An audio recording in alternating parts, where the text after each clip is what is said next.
कैसे हो प्यारे साथियों। आज के पॉडकास्ट में जो स्टोरी मैं आपको सुनाने वाला हूं वो वाकई में बहुत ही ज्यादा भयानक रहने वाली है। हालांकि मैं आपको यह भी बता दूं कि ये स्टोरी आज के समय की नहीं बल्कि काफी समय पुरानी है। जब भारत में ज्यादा औद्योगिकरण नहीं हुआ था और अपने देश पर अंग्रेजों का राज हुआ करता था, उस समय गांव पंचायतें, ढाणियां, रियासतें आदि हुआ करती थीं। और ये कहानी मुझे पता चली है 4-5 लड़कों के एक ग्रुप से जो दिल्ली के एक कॉलेज में पढ़ाई किया करते हैं। और उन फ्रेंड्स के ग्रुप में ही एक बंदा ऐसा है जो हर साल सितंबर के महीने में अपने गांव में किसी इंसान की बरसी पर जाता है। तो उसके बाकी के कॉलेज के साथियों ने पूछा कि तुम हर साल इसी सेम डेट को अपने गांव में क्यों जाते हो। तब इसके पीछे की उसने सारी वजह बताई कि हम इस दिन एक खास इंसान की पूजा करते हैं और उस पूजा के पीछे एक स्टोरी छुपी हुई है। तो साथियों, जो बात मैं बताने वाला हूं, हो सकता है बहुत सारे लोग इस पर यकीन भी ना कर पाए, क्योंकि यह घटना उस समय की है जब भूत, प्रेत, चुड़ैल ये सभी चीजें गांव के अंदर काफी ज्यादा हुआ करती थी। अब ऐसा नहीं है कि वो आज मौजूद नहीं है, वो आज भी गांवों के अंदर मौजूद है। लेकिन आजकल इंसान हर चीज को विज्ञान की कसौटी पर परखने लगता है। और क्योंकि विज्ञान तो खुद अभी धीरे धीरे आगे बढ़ने की कोशिश कर रहा है, और जब विज्ञान इन सब चीजों का पता लगाएगा तब कहेगा कि हाँ, कुछ नेगेटिव एनर्जी होती है। खैर, आप विज्ञान को तो छोड़िए, अभी के लिए बात करते हैं उस बहुत ही भयानक घटना के बारे में। अब जिस शख्स ने मुझे ये बात बताई है उनका नाम है रघु, और रघु हमारे सब्सक्राइबर भी है। अच्छा, तो सभी लिसनर्स एक बार कमेंट में अपना नाम जरूर बता दें ताकि हम आपस में एक दूसरे को बेहतर तरीके से जान सकें। और जो साथी अभी तक भी चैनल को सब्सक्राइब नहीं किए हैं वो जल्दी से इस फैमिली का पार्ट बन जाए। चलिए शुरू करते हैं। हेलो दोस्तों, तो देखो, इस दुनिया में अच्छे और बुरे दोनों तरह के इंसान होते हैं। वैसे ही अच्छी और बुरी दोनों तरह की आत्माएं होती हैं। पहले तो मैं भी यही मानता था कि आत्माएं सिर्फ बुरी होती है और वह सिर्फ दूसरों का नुकसान ही करती है। लेकिन जब मुझे मेरे दोस्त मानव ने उसके गांव की एक बात बताई तो उसके बाद मुझे यकीन हो गया कि ऐसा कुछ नहीं है। मेरा नाम रघु है और ये बात तब की है जब मैं आज से 5 साल पहले दिल्ली के एक कॉलेज में पढ़ता था। हमारा 4-5 लड़कों का एक ग्रुप था। हम काफ़ी अच्छे दोस्त हैं।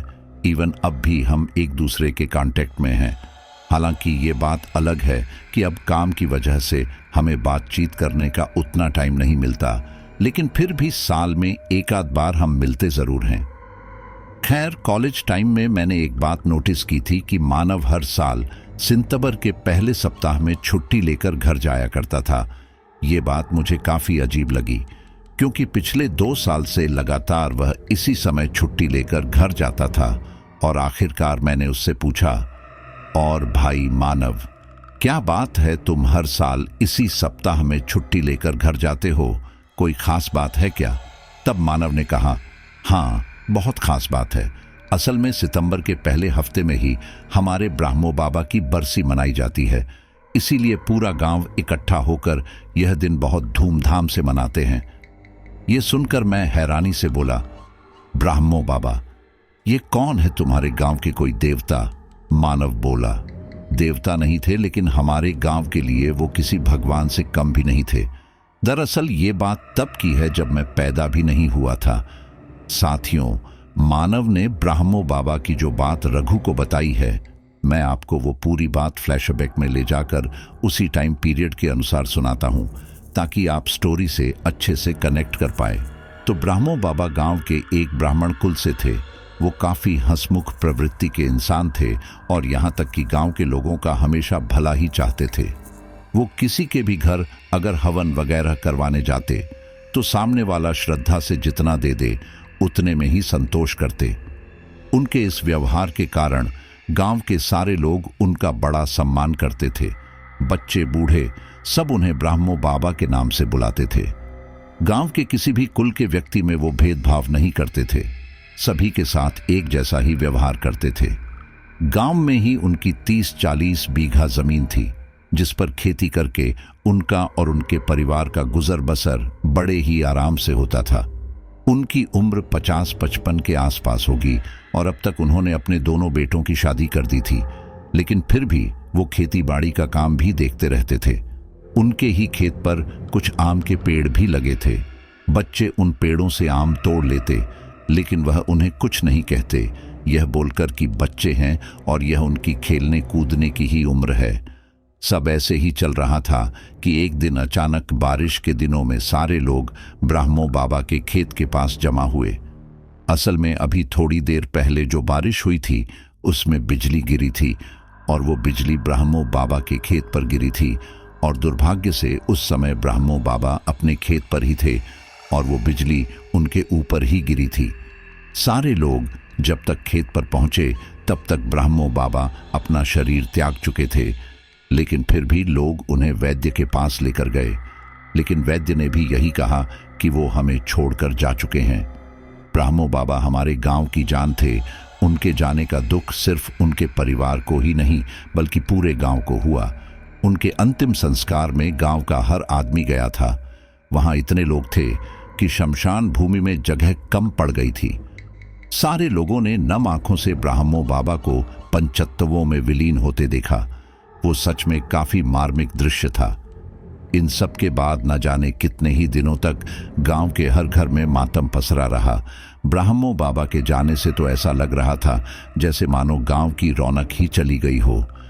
सब लोगों को इस गम से उभरने में समय लगा, लेकिन वो धीरे धीरे करके अपने सामान्य जीवन में लौटने लगे। इन्हीं सब के दौरान एक दिन गांव का ही एक आदमी कुछ मिठाई लेकर घर जा रहा था।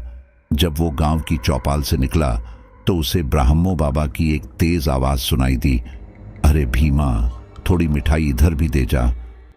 वो आवाज सुनकर भीमा बोला, अरे लीजिए ना ब्राह्मो बाबा।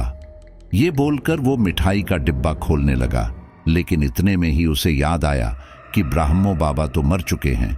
उसे लगा कि उसे वहम हुआ होगा और वो दोबारा से घर की ओर जाने लगा, लेकिन फिर तभी उसे ब्राह्मो बाबा की आवाज दोबारा सुनाई दी, अरे भीमा देना थोड़ी मिठाई। वो आवाज सुनकर भीमा काफी ज्यादा घबरा गया और उसने अपने कदमों की रफ्तार बढ़ा दी। वो जैसे जैसे जा रहा था उसे ब्राह्मो बाबा की आवाज धीमी होती सुनाई दी, अरे भीमा, क्या हुआ तुझे? लेकिन भीमा बिना कुछ बोले लगातार तेजी से आगे बढ़ते जा रहा था। घर आकर उसने राहत की सांस ली। इन सब से भीमा काफी ज्यादा घबरा चुका था और पसीने से बिल्कुल भीग चुका था। उसे यूं देखकर उसकी पत्नी बोली, अरे क्या बात है, इतने घबराए हुए क्यों हो? तब भीमा घबराते हुए बोला, अभी चौपाल पर मैंने ब्राह्मो बाबा की आवाज सुनी, वो मुझसे मिठाई मांग रहे थे। ये सुनकर उनकी पत्नी बोली, मैं जानती हूं कि आप ब्राह्मो बाबा की कितनी इज्जत करते हैं। आखिर जब भी हमें जरूरत पड़ी तो ब्राह्मो बाबा ने ही हमारी मदद की थी, जबकि हम निम्न जाति में आते हैं। आप उन्हें अपने पिता की तरह मानते हैं, इसलिए शायद आपको इस तरह का वहम हुआ होगा। भीमा बोला, नहीं कटोरी, सच में वो ब्राह्मो बाबा ही थे। मुझे बार बार वहम थोड़ी होगा। इसका मतलब ब्राह्मो बाबा को अब तक मुक्ति नहीं मिली, वो यूं ही भटक रहे हैं। मैं उन्हें ऐसे नहीं देख सकता। मैं अभी जाकर उनके बड़े बेटे से बात करता हूं। उसके बाद भीमा वहां से जाने लगा, लेकिन फिर अगले ही पल उसकी नजर उस मिठाई के डिब्बे पर पड़ी। उसने अपने घर से एक प्लेट उठाई, उसे दोबारा धोया और उसमें 3-4 मिठाई रखकर वापस चौपाल पर आया। वहां आकर वो यहाँ वहां देखने लगा, लेकिन उसे कोई नजर नहीं आ रहा था। फिर वो भरे गले से बोला, ब्राह्मो बाबा, माफ करना, हम आपसे बिना बात किए भाग गए। हम असल में डर गए थे, लेकिन हमें नहीं लगता कि आपसे हमें डरने की जरूरत है। हम आपके लिए मिठाई लाए हैं। अच्छा, हम चलते हैं। बोलकर भीमा ने वो मिठाई चौपाल पर रखी और वहां से चले गए। भीमा वहां से सीधा ब्राह्मो बाबा के घर आया। अब चूंकि वो निम्न जाति का था, इसलिए अंदर नहीं आया। वो बाहर से ही आवाज लगाते हुए बोला, वैद्य भाई, आप घर पर हो क्या?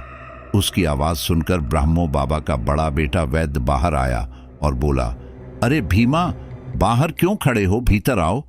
देखो, संकोच मत करो। पिताजी जब थे तब भी तो तुम आते थे, तो अब क्यों नहीं? ये सुनकर भीमा अंदर आया। आज वो घर भीमा को काफी काटने को दौड़ रहा था। भीमा कुछ समय खामोश रहा, फिर वैद्य ने वहां की चुप्पी तोड़ते हुए कहा, अरे भीमा, कहाँ खो गए? वैद्य की आवाज सुनकर भीमा अपने ख्यालों से बाहर आया और बोला, बस थोड़ी ब्राह्मो बाबा की याद आ गई। वैद्य बोला, क्या करें? भीमा, जब से पिताजी गए हैं तब से कुछ अच्छा नहीं लगता।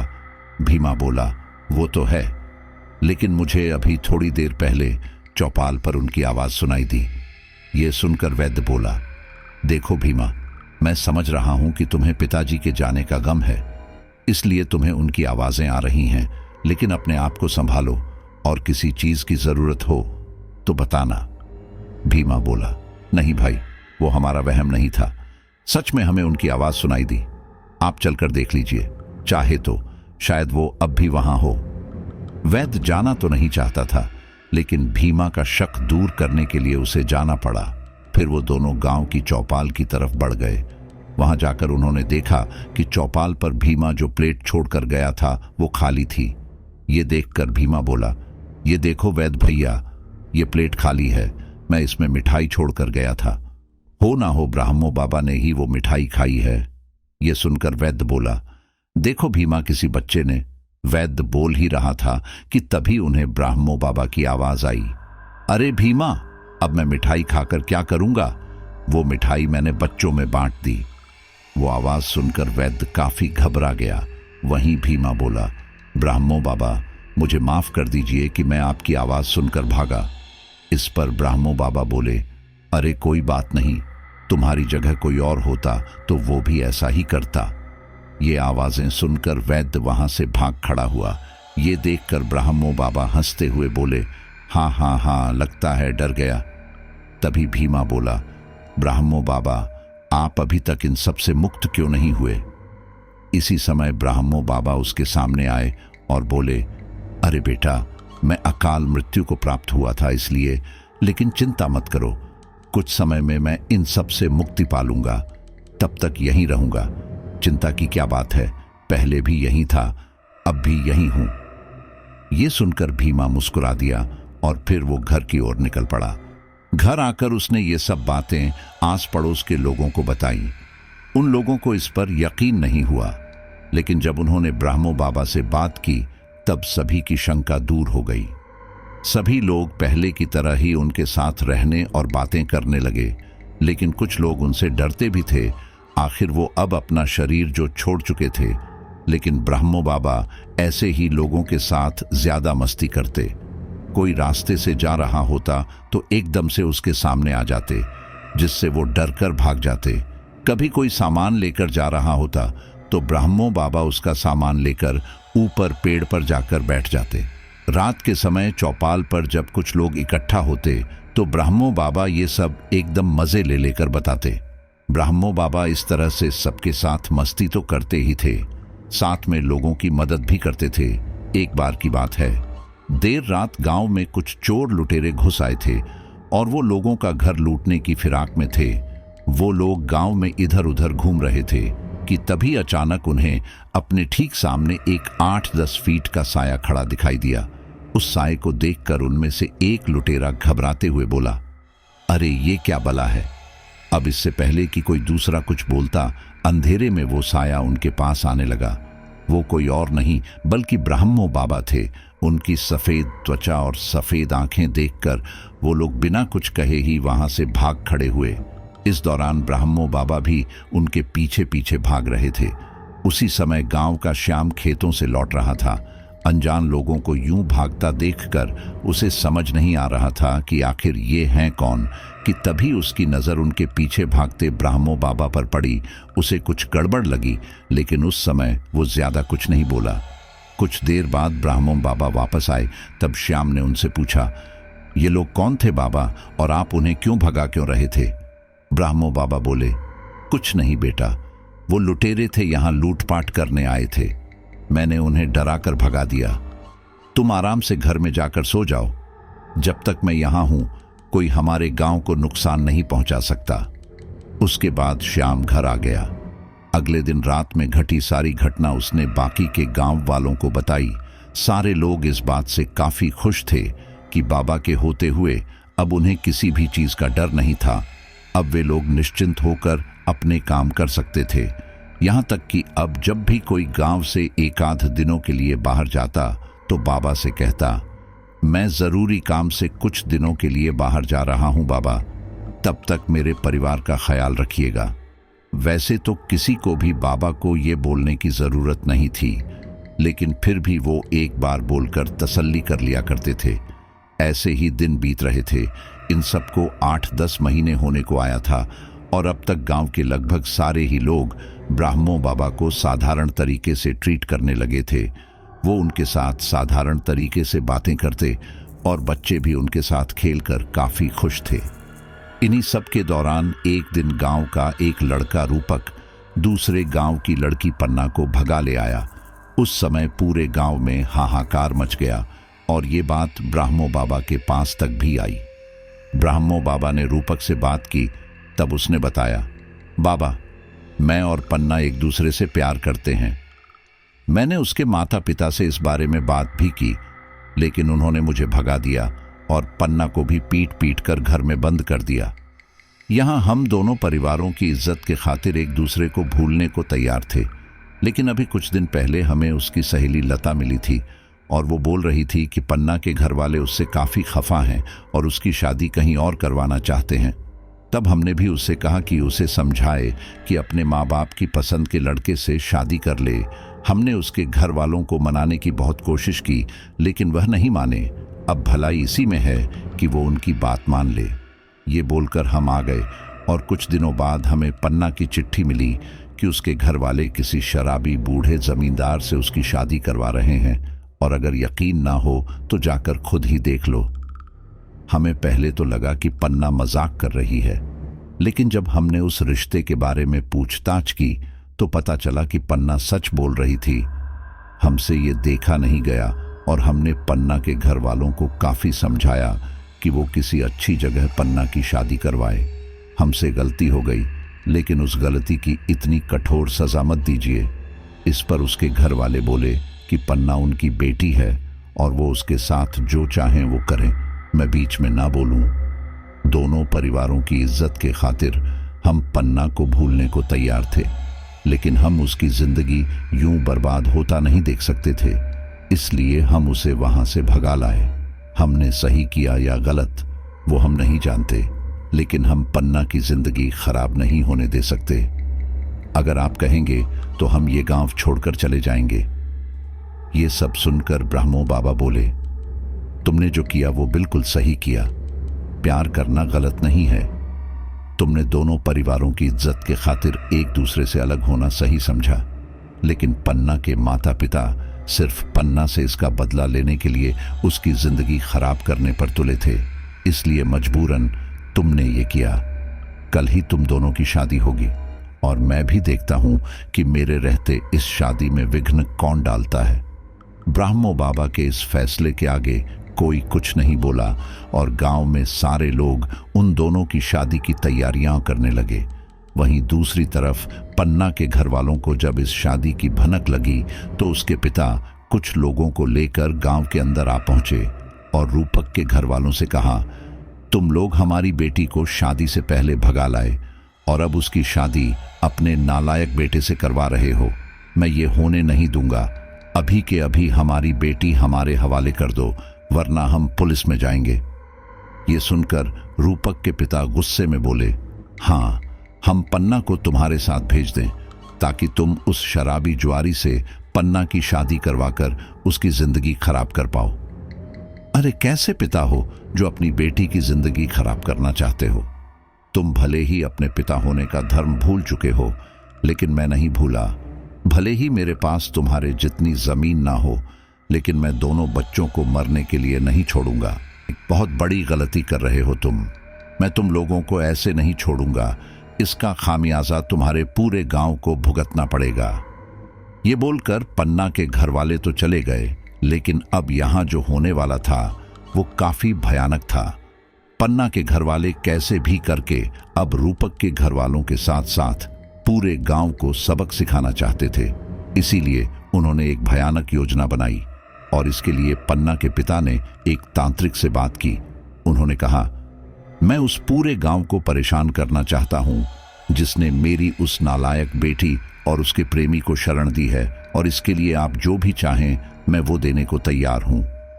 ये सुनकर उस तांत्रिक को लालच आ गया और वो इस काम के लिए मान गया। इसकी एवज में उसने पन्ना के पिता से 10 बीघा जमीन भी ली।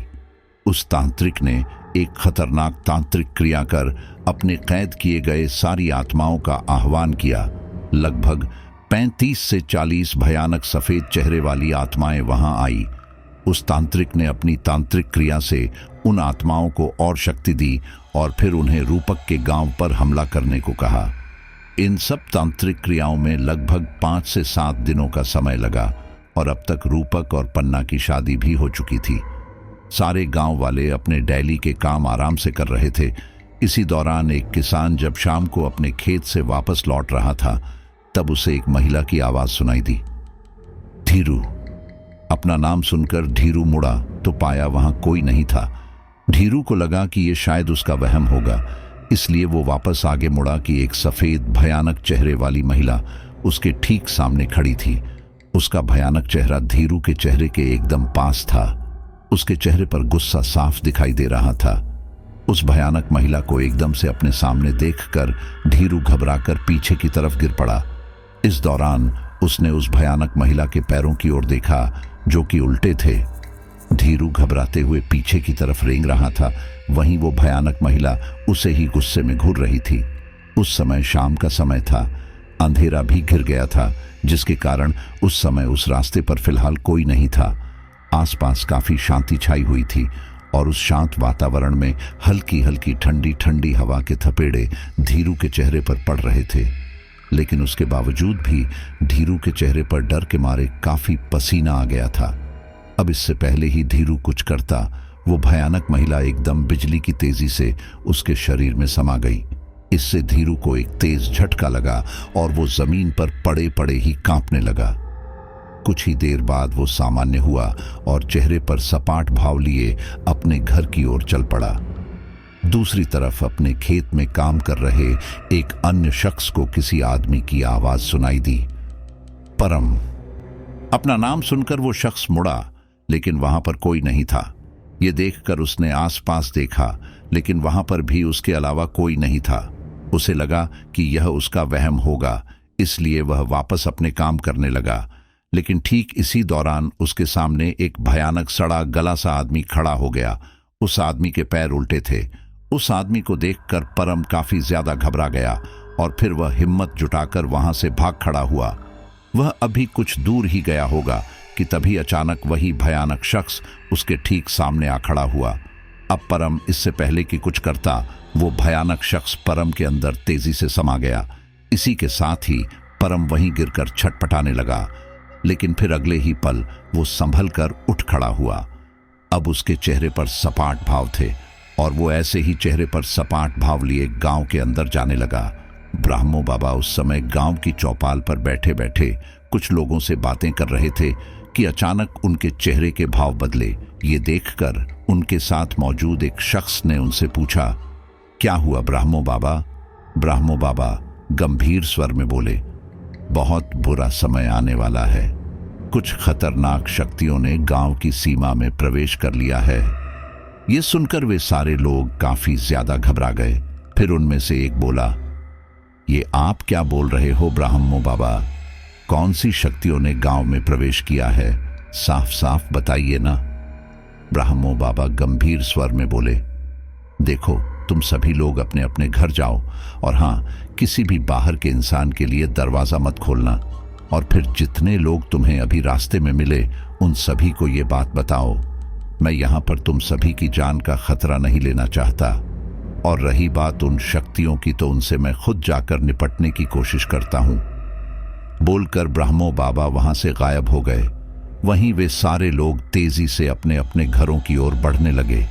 इस दौरान वे जोर जोर से ब्राह्मो बाबा की कही गई बात बोले जा रहे थे। इससे कुछ ही देर में गांव के सारे लोग अपने अपने घरों के खिड़की दरवाजे लगाकर बैठ गए थे। शाम के समय जहां पूरे गांव में चहल पहल रहती थी, आज वो पूरा गांव काफी ज्यादा सुनसान लग रहा था। वहां इतनी ज्यादा शांति थी कि हल्की हल्की चलने वाली हवाओं की आवाज भी साफ सुनाई दे रही थी। ब्राह्मो बाबा गांव की सीमा के पास ही खड़े थे। इस दौरान उनके सभ्य चेहरे पर गुस्से के भाव साफ देखे जा सकते थे। कुछ ही देर बाद ब्राह्मो बाबा की नजर सामने की तरफ गई तो पाया कि गांव के कुछ लोग चेहरे पर सपाट भाव लिए गांव की सीमा के पास आ रहे थे। वे सारे लोग गांव की सीमा के एकदम पास आ गए तो ब्राह्मो बाबा उन पर गुर्राते हुए बोले, वहीं रुक जाओ तुम सभी लोग, ये मेरा गांव है और मेरे रहते तुम में से कोई भी इस गांव के अंदर प्रवेश भी नहीं कर सकता। उनकी बात सुनकर भीड़ में सबके साथ खड़ा धीरू अट्टहास लगाते हुए किसी महिला की आवाज में बोला, तू हमें रोकेगा क्या? बूढ़े ब्राह्मण, शायद तुझे हमारी शक्तियों का अंदाजा नहीं है। हम सभी कोई सामान्य भटकती आत्माएं नहीं है, समझा?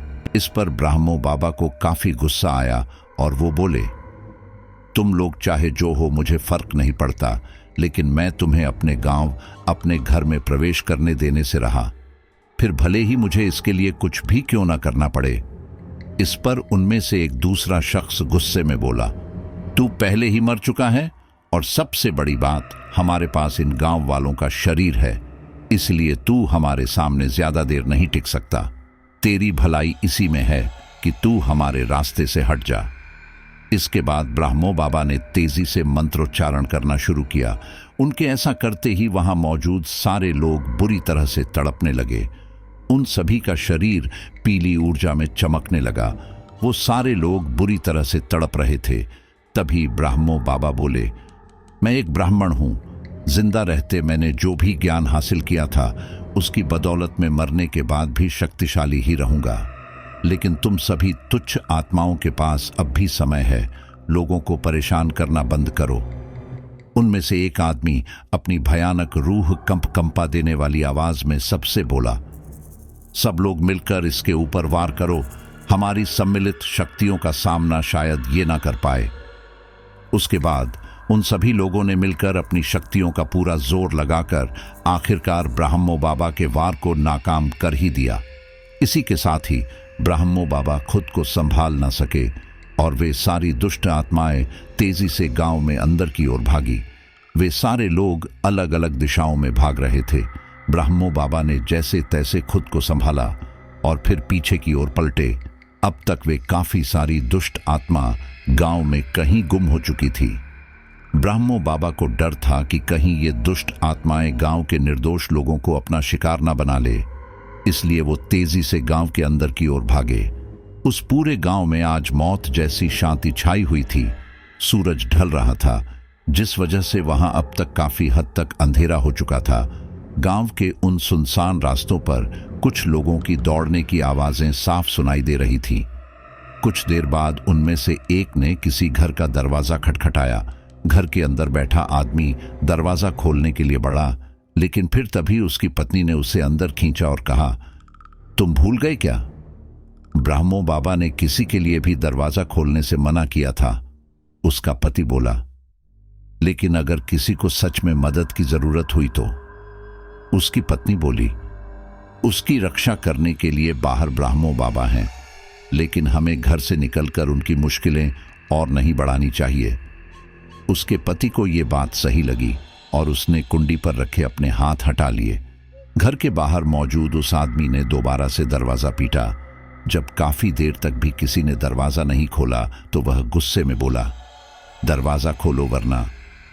अंदर मौजूद परिवार वो भयानक आवाज सुनकर काफी ज्यादा घबरा चुके थे, लेकिन उन्होंने फिर भी दरवाजा नहीं खोला। बाहर मौजूद उस आदमी ने गुस्से में एक आखिरी बार दरवाजा पीटा और उसके बाद वहां से आगे की ओर बढ़ गया। वहीं दूसरी तरफ ब्राह्मो बाबा संभलकर उन सुनसान गलियों में आगे की ओर भागे। इसी दौरान उनके हाथों में एक आदमी लगा जिसके ऊपर बुरी शक्ति ने कब्जा किया हुआ था। उसे देखकर ब्राह्मो बाबा बोले, मैं तुम्हें निर्दोष गांव वालों का बाल भी बांका नहीं करने दूंगा। और फिर उसके बाद ब्राह्मो बाबा के हाथों से एक तेज सुनहरी किरण निकली। देखते ही देखते उस सुनहरी किरण ने उस आदमी के शरीर को रस्सियों की तरह जकड़ लिया।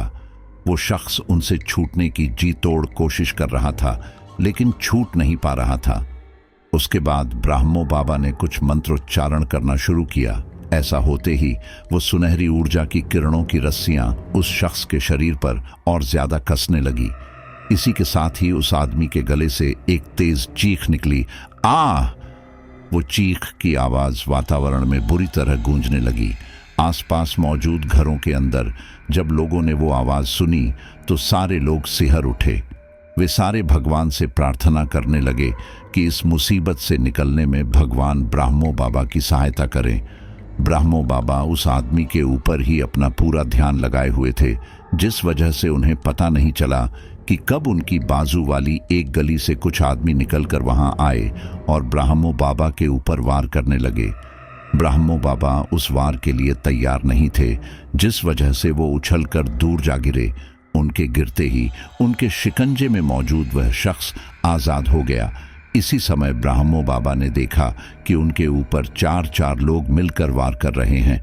अब इससे पहले कि ब्राह्मो बाबा कुछ कर पाते, उनमें से एक शख्स बोला, जल्दी करो, इस बुढ़े को मौका देना बेवकूफ़ी होगी, इस पर मिलकर वार करो जल्दी। उसकी आवाज़ सुनकर वहां मौजूद उन सारे लोगों ने सम्मिलित ऊर्जा का वार ब्राह्मो बाबा के ऊपर करना शुरू किया।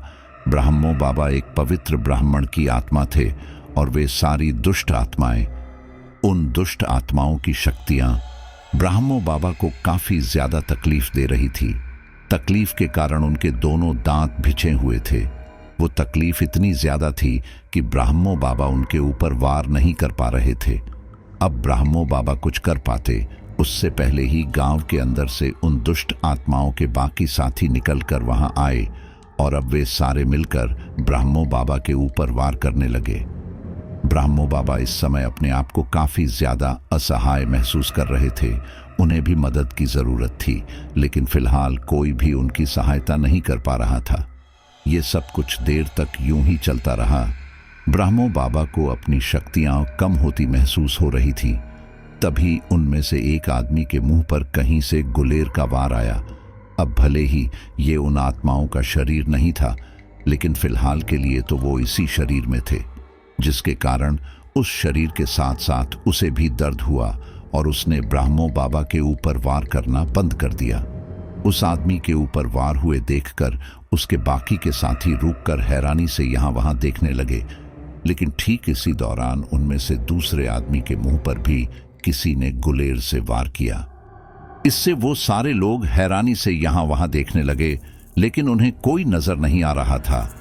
इतनी ही देर में उनकी नजर एक घर की खिड़की पर पड़ी, जिसके अंदर से एक 8-10 साल का बच्चा उनके ऊपर निशाना लगा रहा था। उनमें से कुछ लोग गुस्से में दांत भींचते हुए उस बच्चे की तरफ दौड़े, लेकिन तब तक उस बच्चे ने तेजी से खिड़की लगा ली थी। वो सारे लोग इससे काफी ज्यादा गुस्से में थे। वो गुस्से में उस खिड़की को पीटने लगे और अपशब्द बोलने लगे।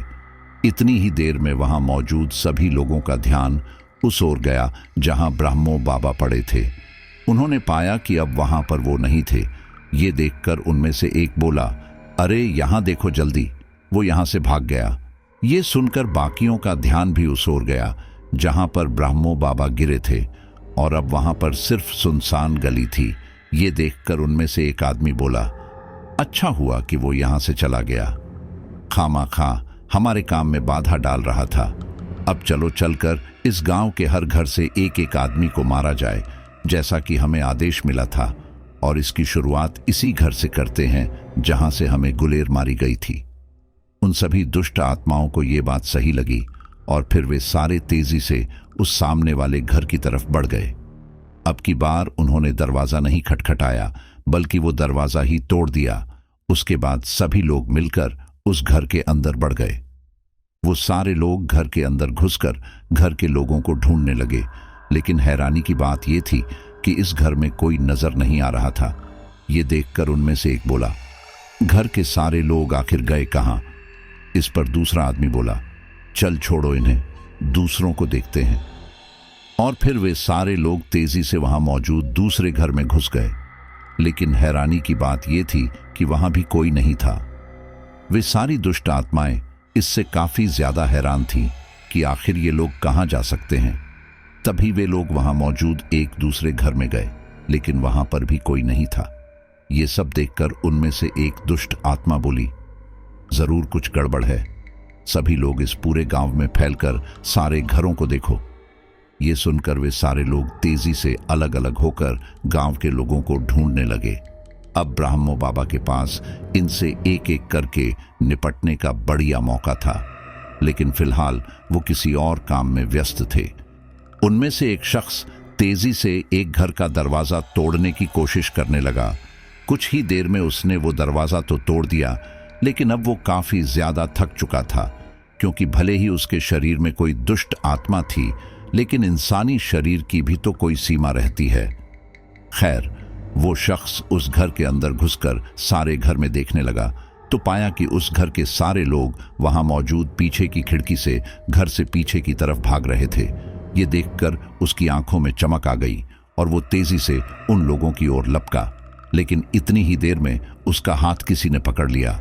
वो आदमी ये देखने के लिए मुड़ा कि वो कौन है जिसने उसे रोका है, तो उसने पाया कि वो कोई और नहीं बल्कि ब्राह्मो बाबा थे। अब इससे पहले कि वो कुछ समझ पाता, किसी ने ऊपर से उसके ऊपर एक बोरी डाल दी और फिर अगले ही पल उन लोगों ने उस आदमी को मजबूत रस्सियों से बांध दिया। उसके बाद ब्राह्मो बाबा बोले, शाबाश, अब तुम लोग जल्दी से उस सुरक्षा घेरे तक पहुंचो जो वेद ने बनाया है। ये दुष्ट आत्माएं उस घेरे को पार नहीं कर सकती। उसके बाद वे सारे लोग बिना कुछ बोले तेजी से घर के पीछे से बाहर की ओर जाने लगे। गांव के सारे लोग ही ऐसे उनसे बचते बचाते गांव के बीचों बीच मौजूद उस बड़े से गोल घेरे के अंदर जाने लगे, जिसे कि ब्राह्मो बाबा के बेटे वेद ने बनाया था। इस दौरान ब्राह्मो बाबा उन दुष्ट आत्माओं को रोक रहे थे। कुछ ही देर में उन दुष्ट आत्माओं ने वो घेरा ढूंढ लिया और अब वे सारे उस घेरे के पास खड़े हो गए थे। ये देखकर वेद एक तेज आवाज में बोला, तुम सारी दुष्ट आत्मा इस घेरे के अंदर नहीं आ सकती। अगर तुमने ये करने की कोशिश भी की तो तुम सभी यहीं भस्म हो जाओगे। इसलिए भलाई इसी में है कि वापस लौट जाओ।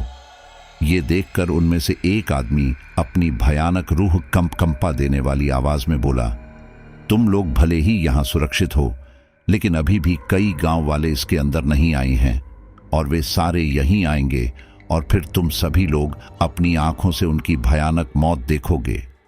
ये सुनकर वे सारे लोग काफी ज्यादा घबरा गए। फिर तभी हिम्मत करके रूपक बोला, लेकिन हम लोगों ने तुम्हारा क्या बिगाड़ा है जो तुम लोग हमारी जान की प्यासी हो। इस पर उनमें से एक आदमी एक महिला की भयानक आवाज में बोला, हम तांत्रिक कपाल की कैद आत्माएं हैं और उन्होंने महेंद्र नाम के किसी आदमी के कहने पर हमें इस गांव में तबाही फैलाने का हुक्म दिया है। ये सब सुनकर सारे लोग रूपक की ओर देखने लगे, क्योंकि ये नाम पन्ना के पिता का था। तभी सबको याद आया कि जाते समय उसने धमकी दी कि वो सबको सबक सिखाएगा, लेकिन वो ऐसा कुछ करेगा इसका उन्हें नहीं पता था। अब इससे आगे कोई कुछ बोलता पन्ना रोते हुए बोली, आप लोग चाहो तो मेरी जान ले लो, क्योंकि पिताजी ये सब मेरी वजह से ही कर रहे हैं, लेकिन कृपा करके इन निर्दोषों को बख्श दो। उनमें से दूसरा कोई आदमी बोला, हमें वो सब नहीं पता, हम यहाँ तबाही फैलाने आए हैं और वो हम करके रहेंगे, वरना वो तांत्रिक हमें कष्ट देगा। ये सुनकर पन्ना जोर जोर से रोने लगी। वहीं वे सारी दुष्ट आत्माएं उस बड़े से घेरे को हर ओर से घेर कर खड़ी हो गई, ताकि कोई भी इस घेरे के अंदर आए तो वो लोग उसे फाड़ खाएं। कुछ ही देर में एक परिवार अपने बच्चों के साथ वहां आया। उस घेरे के सामने उन दुष्ट आत्माओं को देखकर उन सभी के कदम वहीं ठिठक गए। तभी उनमें से एक दुष्ट आत्मा आगे बढ़ते हुए बोली, रुक क्यों गए? आओ इस सुरक्षा घेरे में। वे सारे लोग घबराते हुए पीछे की तरफ हटने लगे। इतनी ही देर में पीछे से भी कुछ लोग वहां आए, लेकिन सुरक्षा घेरे के सामने उन लोगों को खड़ा देखकर वे सारे भी वहीं रुक गए। इस दौरान उन सभी लोगों के चेहरों पर भय साफ दिखाई दे रहा था। अगले ही पल ब्राह्मो बाबा उन सब लोगों के सामने आए और अब ब्राह्मो बाबा उन दुष्ट आत्माओं और गांव के निर्दोष लोगों के बीच एक दीवार बनकर खड़े थे। ब्राह्मो बाबा के चेहरे पर गुस्सा साफ देखा जा सकता और अब इससे पहले कोई कुछ समझ पाता, ब्राह्मो बाबा ने एक रस्सी जैसी ऊर्जा से उन सभी दुष्ट आत्माओं को एक साथ बांध दिया। वो सारी दुष्ट आत्माएं उससे छूटने का जी तोड़ प्रयास कर रही थी, लेकिन छूट नहीं पा रही थी। वहीं दूसरी तरफ उन लोगों को उन ऊर्जा बंधनों में बांधे रखने में उन्हें कितनी कठिनाई हो रही थी, वो उनके चेहरे से साफ देखी जा सकती थी। इसी दौरान ब्राह्मो बाबा जोर लगाते हुए बोले, जल्दी से सब सुरक्षा घेरे के अंदर जाओ, मैं इन्हें ज्यादा समय तक रोक नहीं पाऊंगा। ये सुनकर वे सारे लोग तेजी से सुरक्षा घेरे की ओर बढ़ने लगे। इस दौरान वे सारी दुष्ट आत्माएं उन सब लोगों को फाड़ खाने की निगाहों से देखने लगी। लगभग 5 से 7 मिनट की कड़ी मशक्कत के बाद आखिरकार वे सारी दुष्ट आत्माएं उन बंधनों से मुक्त हो चुकी थीं। लेकिन तब तक गांव के सारे लोग सुरक्षा घेरे के अंदर आ चुके थे। उनके रोकने के कारण ब्राह्मो बाबा को काफी मशक्कत करनी पड़ी, लेकिन अब वे सारी आत्माएं गुस्से में ब्राह्मो बाबा को घूरने लगी। ये देखकर ब्राह्मो बाबा मुस्कुराते हुए बोले, क्या करोगे? मारेगे मुझे? मारो, मैं पहले ही मर चुका हूं। तुम लोग मुझे कष्ट तो पहुंचा सकते हो, लेकिन मार नहीं सकते। और मैं तुम लोगों जितना कायर नहीं हूं जो थोड़े से दर्द से बचने के लिए यूं निर्दोषों को परेशान करूं, और तुम्हारे इन्हीं कर्मों की वजह से तुम लोग इसी तरह प्रेत योनि में भटकते रहोगे। ये सुनकर उन सभी दुष्ट आत्माओं का पारा 7वें आसमान पर जा पहुंचा और वे सारे ही ब्राह्मो बाबा के ऊपर वार करने लगे। उनके शरीरों से स्याह लपटें बाबा के ऊपर जाने लगी और देखते ही देखते बाबा को पूरी तरह से उन स्याह लपटों ने जकड़ लिया और अब तो सिर्फ बाबा का चेहरा ही दिखाई दे रहा था। इन सब से बाबा को बहुत कष्ट हो रहा था। बाबा उनका सामना करते करते थक चुके थे, इसलिए ज्यादा विरोध भी नहीं कर पा रहे थे। गांव के सारे लोग उस घेरे से निकलकर बाबा की सहायता करना चाहते थे, लेकिन बाबा करहाते हुए बोले, तुम में से कोई भी इस घेरे से बाहर मत आना। मैंने इतना कष्ट सिर्फ तुम सबकी सुरक्षा की वजह से सहा है। ये सुनकर वे सारे लोग नम आंखों से ये सब देखते रहे। वहीं उस घेरे के अंदर मौजूद उसी बच्चे ने दोबारा गुलेर से उनमें से एक दुष्ट आत्मा के चेहरे पर वार किया। उस वार से वो आदमी असंतुलित होकर उस बच्चे को फाड़ खाने वाली निगाहों से देखने लगा। वो बच्चा इससे बिना डरे एक तेज आवाज में बोला, दूर हटो हमारे बाबा से। उस बच्चे की हिम्मत देखकर वहां मौजूद बाकी लोगों में भी थोड़ी हिम्मत आई और उन्होंने वहां आसपास मौजूद पत्थर उठाकर उन दुष्ट आत्माओं पर मारना शुरू कर दिया। इस दौरान वे सभी गुस्से में बोल रहे थे, दूर हटो हमारे बाबा से। सब लोगों के वार के कारण उन दुष्ट आत्माओं के स्याह वार ब्राह्मो बाबा के ऊपर से हटे और अब वे सारे खुद को उन पत्थरों से बचाने की कोशिश करने लगे। वहीं दूसरी तरफ बाबा अपने आप को संभालने की कोशिश करने लगे। उन दुष्ट आत्माओं को अब काफी गुस्सा आ गया था और अब उनमें से एक ने अजीब तरह से अपने हाथ हवा में उठाए। इसी के साथ ही वहां तेज तेज हवाएं चलने लगी। उन तेज हवाओं के कारण आसपास मौजूद छोटे मोटे पत्थर वगैरह हवा में उड़ते हुए उस सुरक्षा घेरे के अंदर तेजी से गिरने लगे। ये सब देखकर बाकी दुष्ट आत्माओं की आंखों में चमक आ गई और अब वे सारे भी अजीब तरफ से हाथ उठाने लगे। इसी के साथ ही उन सभी लोगों की सम्मिलित शक्तियों के कारण वहां की बड़ी बड़ी चीजें उखड़ने लगी। वहां आसपास मौजूद घरों के खिड़की दरवाजे उखड़कर उनकी ओर आने लगे। ये सब देखकर सुरक्षा घेरे के अंदर मौजूद सारे लोग काफी ज्यादा घबरा गए और वे सारे लोग अपने अपने बच्चों के ऊपर एक ढाल की तरह आ गए। वे लकड़ी के खिड़की दरवाजे वगैरह उन लोगों के ऊपर आकर गिर रहे थे।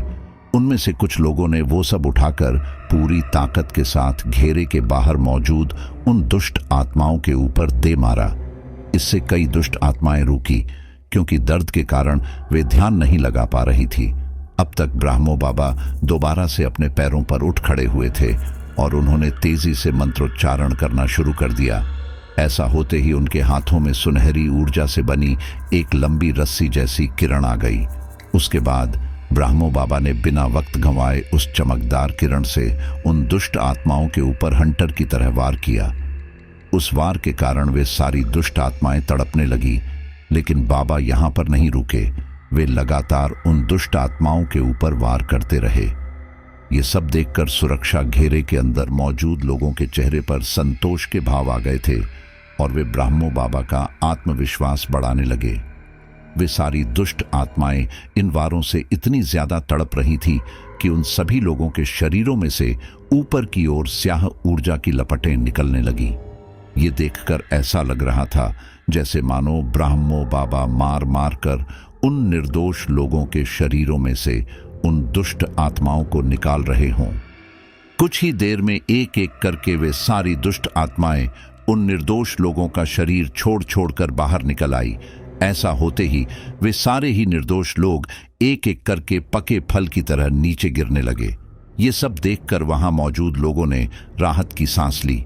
वहीं दूसरी तरफ जब उन सारे लोगों के शरीर से वे आत्माएं बाहर निकली तो बाबा बोले, खतरा अभी टला नहीं है। इन सब आत्माओं को जिसने बंदी बनाकर रखा था वो इसी ओर आ रहा है। मैं उसकी ऊर्जा भांप पा रहा हूं। उसने अभी अभी हमारे गांव की सीमा को लांघा है। ये सुनकर रूपक बोला, तो अब हम क्या करेंगे ब्राह्मो बाबा? ब्राह्मो बाबा बोले, मैं उस तांत्रिक से निपटने की कोशिश करता हूं। तब तक तुम सभी लोग यहीं पर रहना और चाहे कुछ भी हो जाए इस घेरे से बाहर मत निकलना। ये बोलकर ब्राह्मो बाबा वहां से गायब हो गए। वो तांत्रिक गुस्से में गांव के अंदर आ रहा था। इस दौरान उसकी कैद की गई वे सारी आत्माएं एक एक करके उसके पास आ रही थी। वो तांत्रिक गुस्से में बोला, तुम सभी को मैंने इतनी शक्तियां दी, उसके बावजूद तुम उस बूढ़े ब्राह्मण की आत्मा से हारकर यहां आ गई। उनमें से एक आत्मा बोली, हमने अपनी तरफ से पूरी कोशिश की थी, लेकिन वो आत्मा सच में काफी शक्तिशाली है। ये सुनकर वो तांत्रिक बोला, ठीक है, फिर आज इस ब्राह्मण की आत्मा को भी कैद करके मैं अपना गुलाम बना लूंगा। ये सुनकर उनमें से दूसरी आत्मा बोली, इसका भी उस ब्राह्मण के ऊपर कोई असर नहीं होगा। उस बूढ़े ब्राह्मण की इच्छा शक्ति बहुत प्रबल है। हम सब ने मिलकर उसे बहुत कष्ट दिए, लेकिन फिर भी वो तस से मस नहीं हुआ। ये सुनकर वो तांत्रिक अपनी जगह पर रुक गया। उसके चेहरे पर काफी सारे भाव आने जाने लगे। ठीक इसी दौरान ब्राह्मो बाबा उसके ठीक सामने आ खड़े हुए और वो गुस्से में बोले, नीच तांत्रिक, तू सिर्फ पैसों के लालच में आकर पूरे गांव के खून का प्यास बन गया। भगवान भले ही मुझे माफ न करे और चाहे मुझे कितने ही सालों तक ऐसे दर दर की ठोकरें ही क्यों ना खानी पड़ी, लेकिन मैं तुझे नहीं छोड़ूंगा। ये सुनकर वो तांत्रिक गुस्से में बोला, ये मत भूल कि तू सिर्फ एक आत्मा है और मैं एक ज्ञानी तांत्रिक। मैं तुझे धूल में मिला सकता हूं। ये सुनकर ब्राह्मो बाबा के हाथों से सुनहरी लपटें उठने लगी और वो बोले, तू कोई ज्ञानी नहीं बल्कि महामूर्ख है जो कागज के चंद टुकड़ों के लिए इन निर्दोषों के साथ ये सब कर रहा है। अरे मेरी जगह आकर देख, सारे लोग मरने के बाद भी इतना सम्मान करते हैं कि आज भी उनके घरों के दरवाजे मेरे लिए खुले हैं, वरना तू ही सोच, मरने के बाद लोग आत्माओं से दूर भागते हैं, लेकिन आज भी गांव का बच्चा बच्चा तक मेरे साथ खड़ा है। मैंने उनकी रक्षा का दायित्व उठाया है और मैं उन्हें कुछ नहीं होने दूंगा। ये बोलकर ब्राह्मो बाबा ने उस सुनहरी ऊर्जा की लपटों को उस तांत्रिक की ओर किया। उस तांत्रिक ने अजीब से मंत्रों का उच्चारण कर सफेद भभूत ब्राह्मो बाबा के ऊपर डाल दी। उस भभूत के पड़ते ही ब्राह्मो बाबा के हाथों से उठती लपटें कम होते होते शांत पड़ गई। बाबा ये सब हैरानी से देख रहे थे। तभी वो तांत्रिक कुटिलता से मुस्कुराते हुए बोला, भले ही तू काफी शक्तिशाली है, लेकिन ये मत भूल कि जिसके पास ये नश्वर शरीर होता है वो ज्यादा शक्तिशाली होता है। मेरे पास तेरी सभी शक्तियों की काट है और अब मैं बाकी सब की तरह तुझे भी कैद कर लूंगा। बोलकर उस तांत्रिक ने अजीब से मंत्रों का उच्चारण करना शुरू किया। ठीक इसी दौरान आसमान में बिजली कड़की और इसी के साथ ही वहां बारिश होने लगी। वो सारी भभूति उस बारिश के पानी से ढुलकर बह गई। इससे उस तांत्रिक के माथे पर चिंता की लकीरें उभर आईं। वहीं ब्राह्मो बाबा बोले, देखा, परमात्मा भी मेरे साथ है और अब मैं तुझे नहीं छोड़ूंगा। ये बोलते ही ब्राह्मो बाबा के हाथों में से दोबारा ऊर्जा की लपटें निकली और फिर देखते ही देखते उन लपटों ने उस तांत्रिक को अपने शिकंजे में ले लिया। वो तांत्रिक ब्राह्मो बाबा के शिकंजे से छूटने की जी तोड़ कोशिश कर रहा था, लेकिन छूट नहीं पा रहा था। इससे गुस्से में आकर वो अपनी दुष्ट आत्माओं से बोला, बारिश की वजह से वो घेरा भी धुल गया होगा। जाओ और जाकर उन गांव वालों को मौत के घाट उतार दो। ये सुनकर ब्राह्मो बाबा के चेहरे पर डर के भाव आ गए। वहीं वे सारी दुष्ट आत्माएं अलग अलग दिशाओं से गांव वालों की ओर बढ़ने लगी।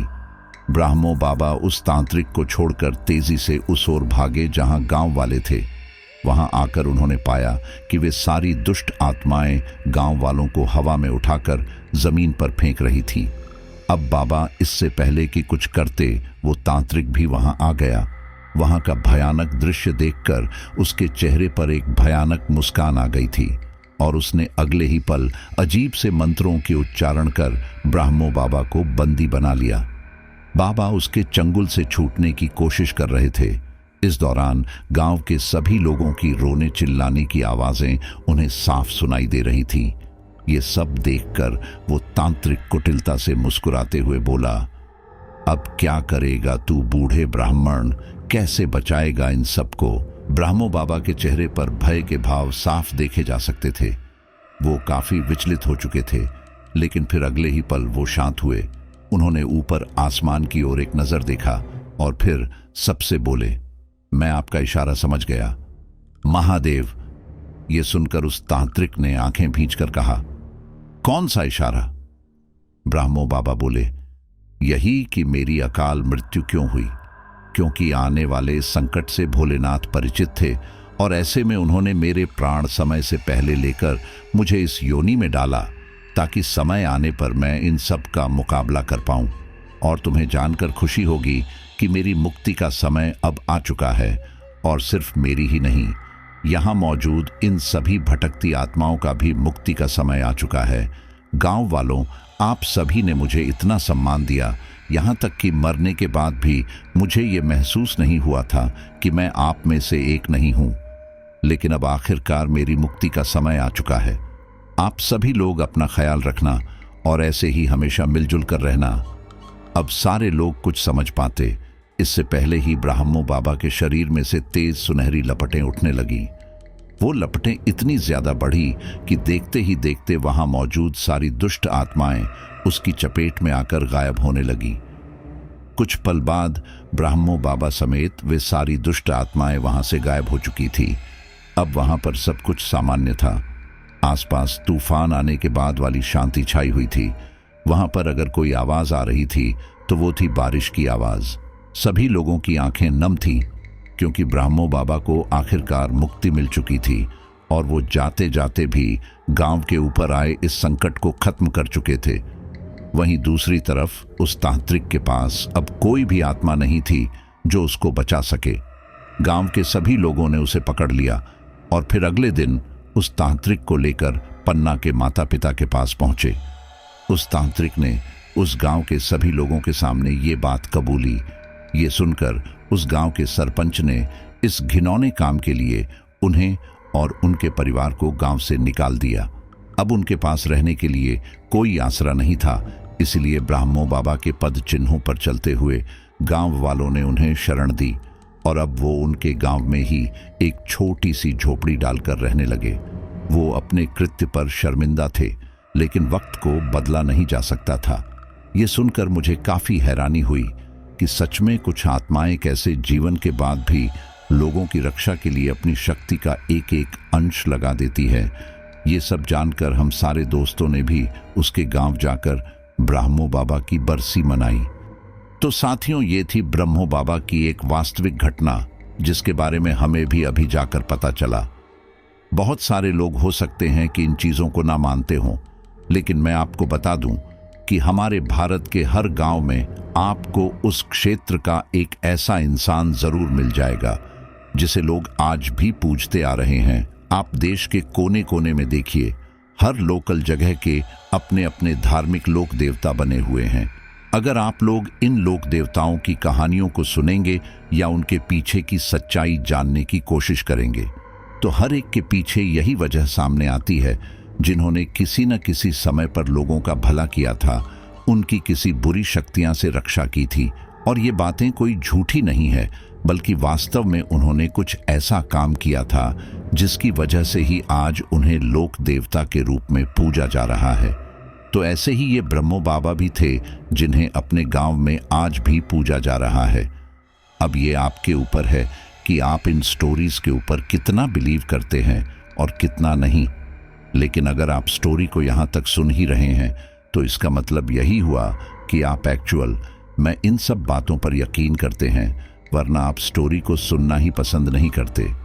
और देखिए, जिन लोगों के साथ कुछ अननेचुरल होता है वहीं इन चीज़ों पर यकीन करते हैं, बाकी तो केवल आपसे सबूत मांगते घूमेंगे। तो चलिए, अब मैं अपने उन साथियों का नाम लेता हूं जिन्होंने पिछली स्टोरीज पर अपना परिचय कमेंट बॉक्स में दिया था और अपने विचार भी हमारे सामने रखे थे। वो है जोया नलसोपार, बादल दिल्ली, शिवम सलेमपुर, शशि पटेल वेस्ट चंपारण, डिम्पल कौर, अवनीत जालंधर, सिला सोमैर नीदरलैंड, आशा सैनी रोहतक, प्रशांत वेस्ट बंगाल, कविता फरीदाबाद। सभी साथियों का थैंक यू। और इस स्टोरी को लिखने में हमारी हेल्प की है ममता सहाय ने। चलिए, बहुत जल्दी आपसे नई स्टोरी में मुलाकात होगी।